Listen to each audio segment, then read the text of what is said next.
다윗은 처음 성령의 기름 부으심을 받은 지 대략 한 20년 정도 되는 37살의 나이에 세 번째 기름 부음을 받아서 마침내 이스라엘 12지파의 왕이 됩니다. 시편 139편을 보면 하나님이 창세 전에 다윗이 온 이스라엘의 목자와 왕이 되기를 원하셨어요. 그 뜻이 기름 부음 받은 지 20년 만에 성취되는 거예요.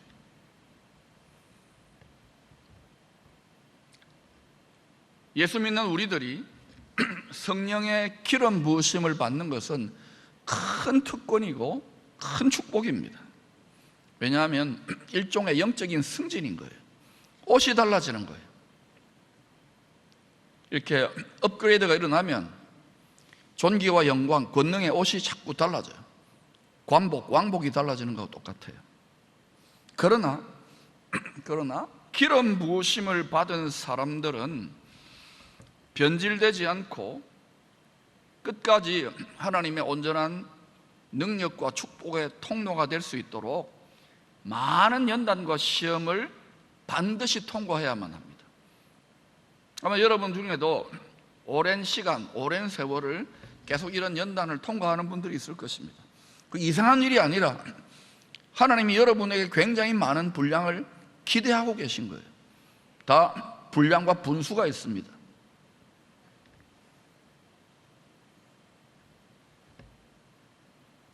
다윗도 하나님께서 사람을 택하여 다듬어서 쓰시는 원리대로 많은 연단과 시험을 평생 받았지만 일단 인텐시브 코스로 적어도 10년, 20년 집중적인 연단을 받는. 왜? 온 이스라엘 공동체의 지도자가 되어야 되니까. 하나님의 권세를 맡은 자들에게는 무거운 책임이 따르기 때문입니다. 그리고 잘못 감당하면 심판이 더 큽니다. 징계가 더 큽니다. 기름 부음을 받은 자가 자기 마음을 끝까지 잘 지키지 못하면 엘리 제사장이나 사울 왕처럼 비극적인 결말을 맞이할 수도 있습니다.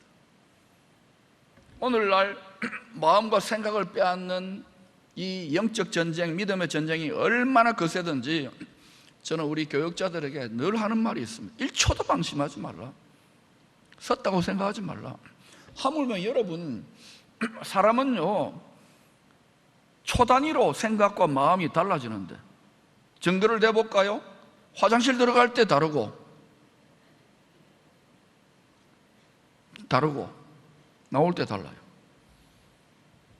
그러니 이 마음과 생각을 지키는 게 신앙생활인데 말씀의 충만과 성령의 충만이 아니고 어떻게 이길 수 있어요? 기도 안 하고 어떻게 됩니까? 근데 정직하게 한번 평가해 보십시다. 주일에 한번 예배 나와주는 것만 해도 힘들잖아. 또 유튜브 된다고 또 그래도 목사님 저는 내 개인의 골방에서 기도합니다 말씀이 있습니다. 글쎄요, 만약 그랬다면 벌써 온 나라가 뒤집어져야 되는데, 정말 이기는 기도원의 용사 300명 있어도 나라가 뒤집어지는데, 엘리야 때에 7,000명 있어도 아합과 이세벨이 심판을 당하는데, 여러분 마음과 생각, 영적인 차원은 숨어 있지만 하나님과 원수 마귀의 눈앞에는 벌거벗은 것처럼 드러나 있어요. 육체와 물질 세계보다 훨씬 더 적나라합니다. 다윗은 오랜 시험을 잘 이겨내었어요. 나중에 다윗이 포기해가지고 블레셋 지경까지 내려갈 정도였지만 하나님의 긍휼로 보호를 받아가지고 하여튼 성령의 이 권능으로 하나님이여 내 마음이 확정되었고 내 마음이 확정되었사오니 내가 노래하고 내가 찬송하리이다. 이건 언제 이런 걸 가능한 줄 아십니까? 도저히 안 돼. 차라리 죽이세요 할 때 이게 역전이 일어나요. 할렐루야. 그리스도의 예표인 다윗, 오랜 시험과 연단을 잘 이겨내고 이스라엘의 모든 장로들과 수십만의 백성들 앞에서 하나님이 즐거움의 기름을 부으셔가지고 신선한 기름을 부으셔서 왕의 대관식을 갖게 합니다. 누구도 그 권위에 대해서 따질 수 없게 만들어 놓은 거예요. 다윗 혼자가 나라를 지금 회복하니까. 그리스도의 예표인 다윗을 머리로 이스라엘 12지파가 한 골육 한 몸의 지체가 된 것입니다.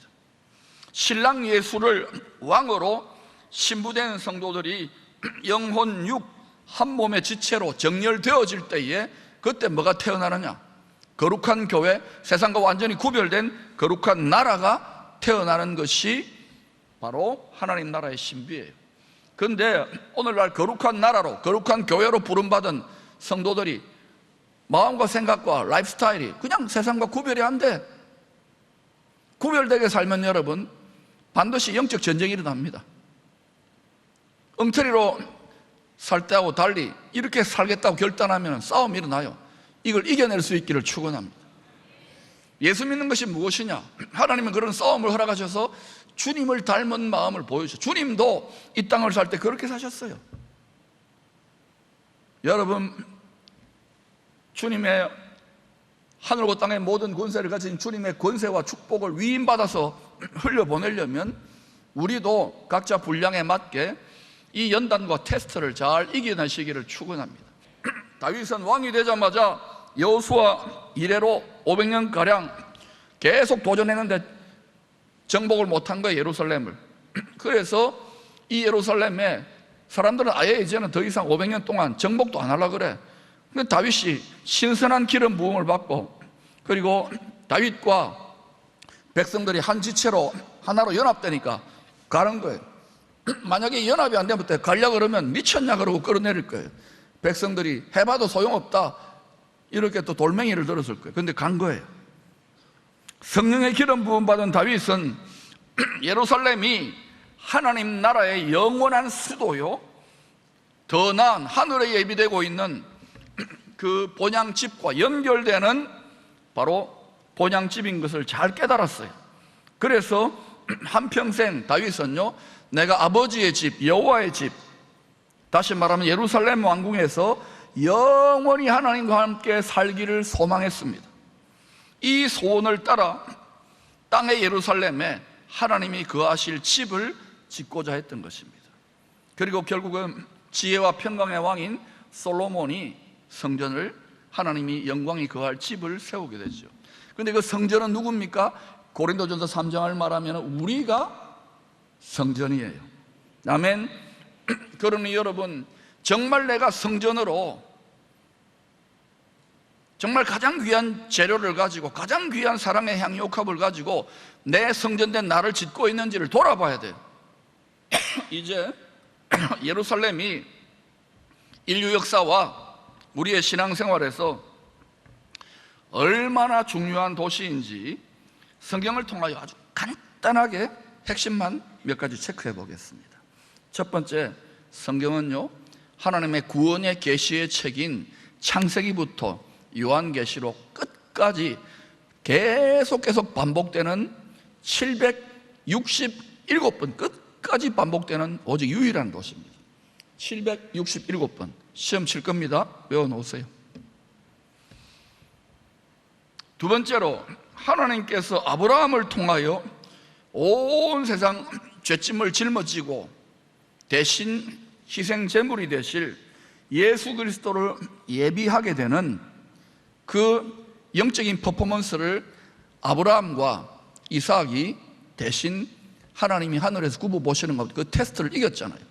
그래서 아브라함은 한 가족이나 민족의 아버지를 넘어서서 모든 민족의 아버지, 하나님 아버지는 아니지만은 하나님 아버지의 마음을 가장 깊이 깨달았던 사람으로 인정받아서 만복의 근원을 삼아버리는 거예요. 할렐루야. 이삭은 또 누구의 예표입니까? 자기 아버지가 자기를 죽이려고 한 거기에 묵묵히. 이삭은 죽지는 않았죠. 그러나 예수님은 완전히 육체까지도 죽었잖아요. 그리스도의 예표입니다. 그런데 그 예루살렘을 하나님 아버지가 그 헌신을 받으시고 뭐라 합니까? 여호와 이레, 하나님께서 예비한다는 거예요.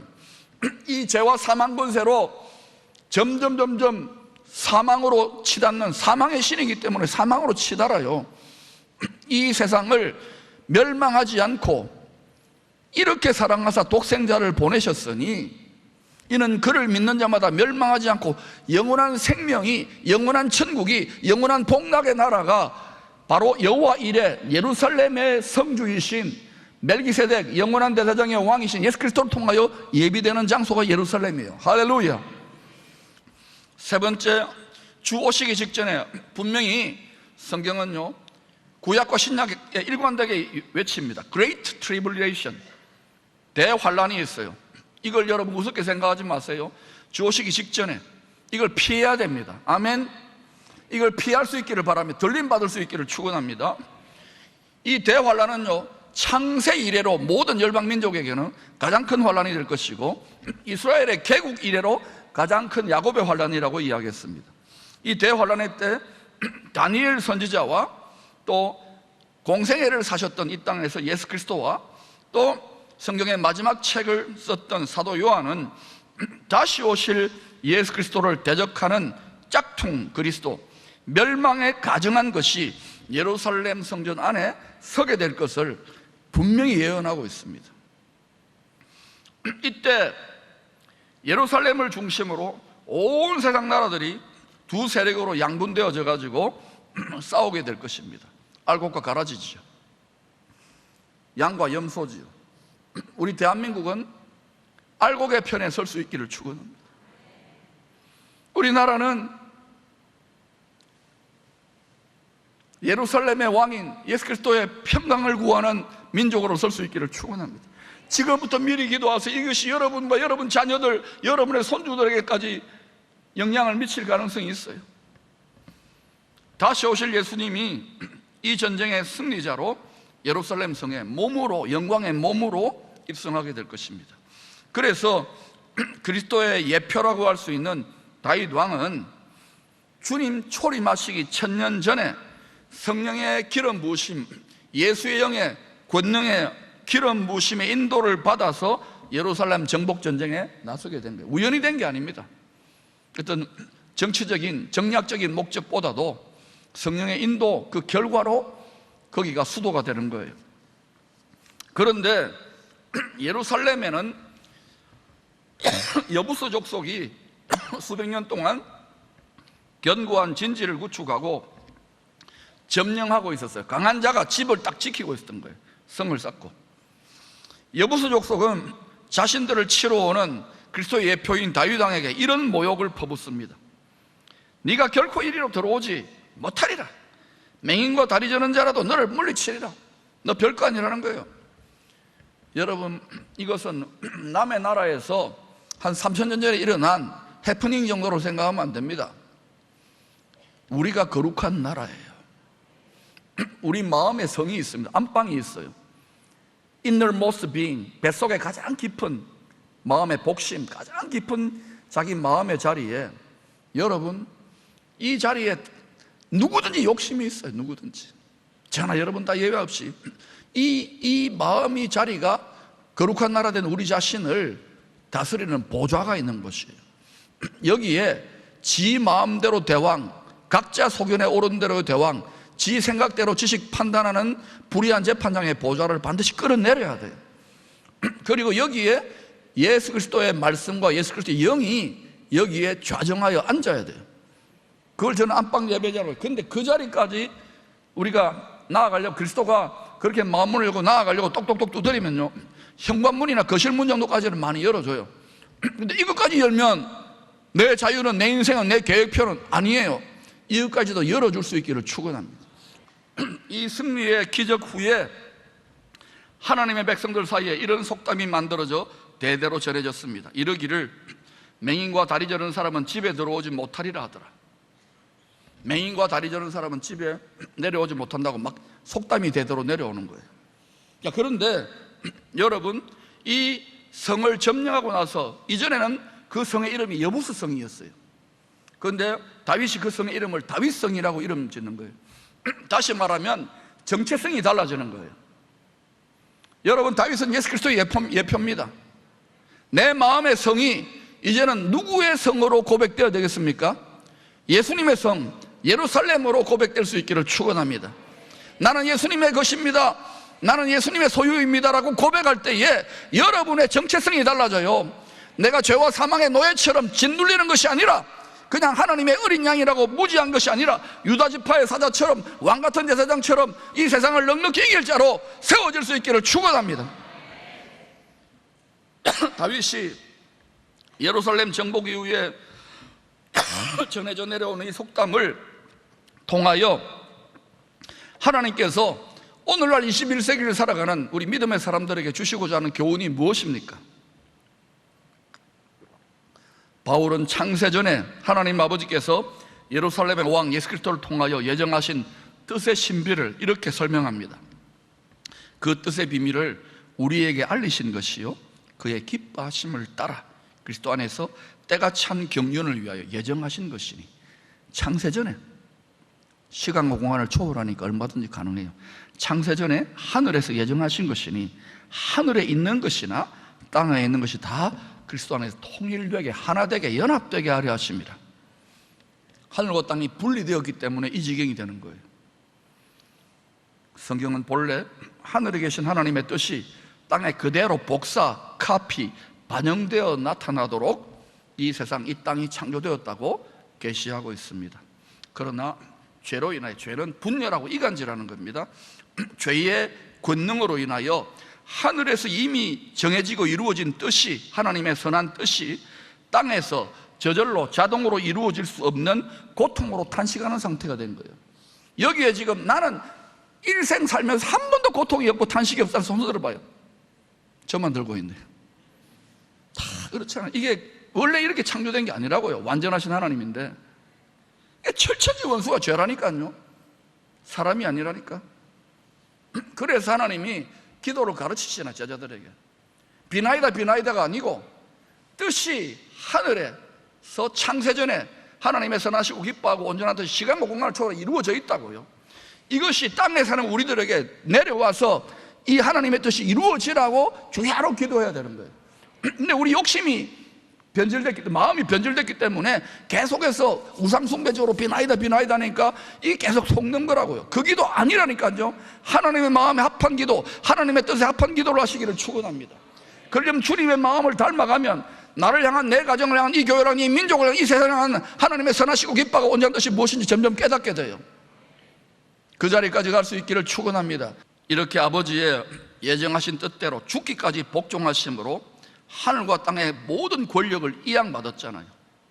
그래서 너희는 가라 그러잖아요. 그 예수님이 바로 다시 오실 예루살렘의 왕, 독생자 예수 그리스도입니다.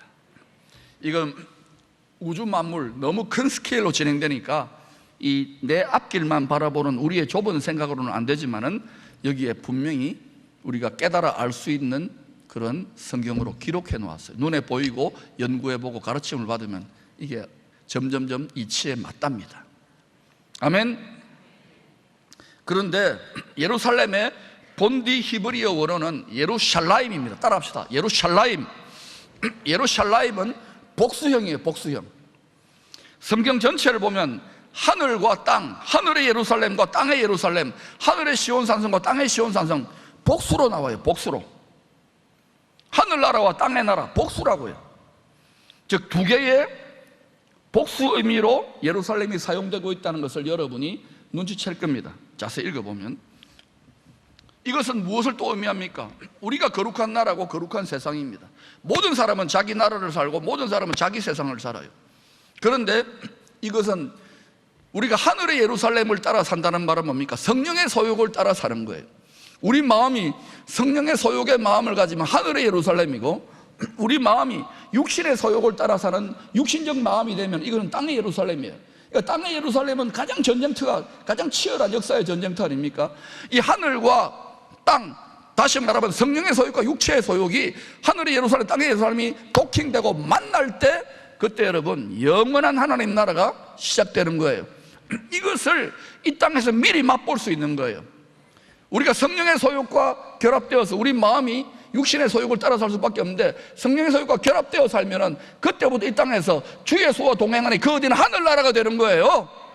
이렇게 살 때 우리의 자녀들과 다음 세대들이 우리를 통하여 살아 역사하시는 경건의 능력을 보고 예수 그리스도 앞에 굴복합니다. 아멘. 그저 종교적으로 가보자.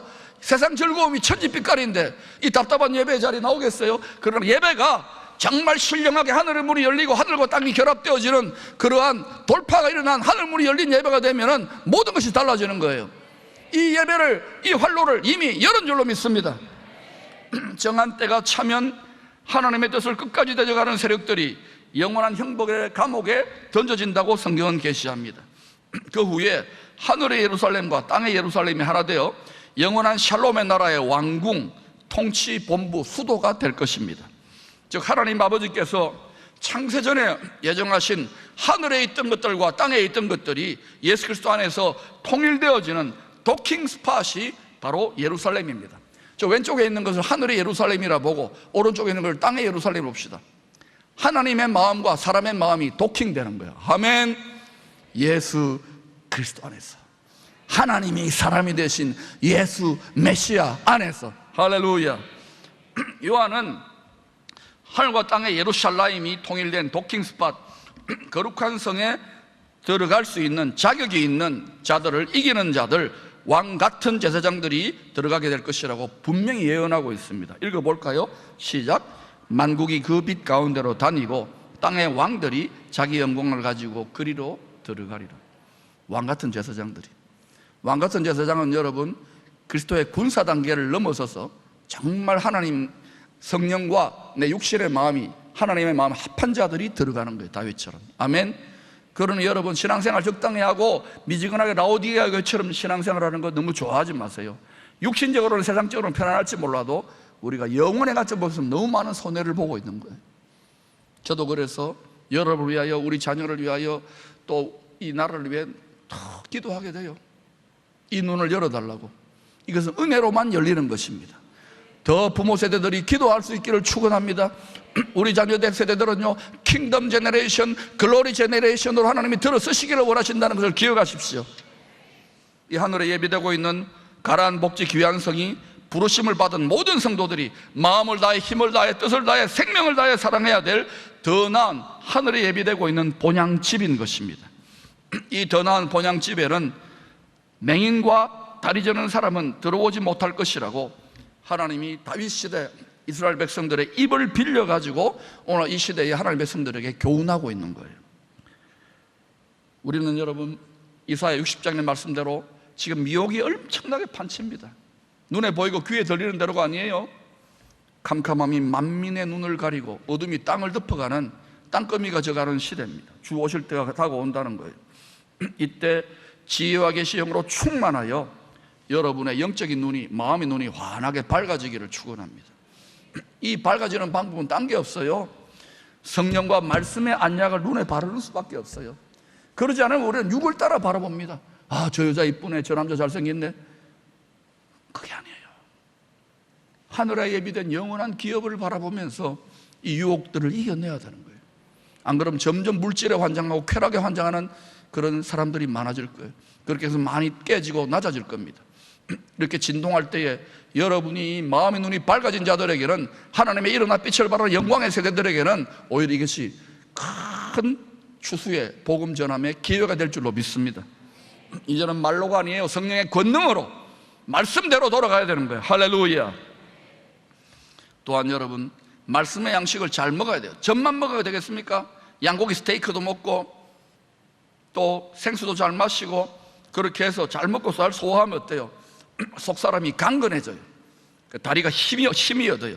안전뱅이 같이 말씀에 불순종하는 게 아니라 순종하는 다리로 고침을 받아 영원한 본향집을 향하여 거침없이 침노하는 용사처럼 들어갈 수 있게 되는 거예요. 이렇게 하나님의 마음에 다윗처럼 합한 삶을 살게 될 때에 두고 보셔요. 여러분의 삶에 점점 처음에는 좀 힘든 것 같지만 다윗처럼 점점 다윗은 강성하여 갔더라. 다윗의 집은, 다윗의 나라는 점점 강성하여 갔더라. 강건하여 갔더라. 할렐루야.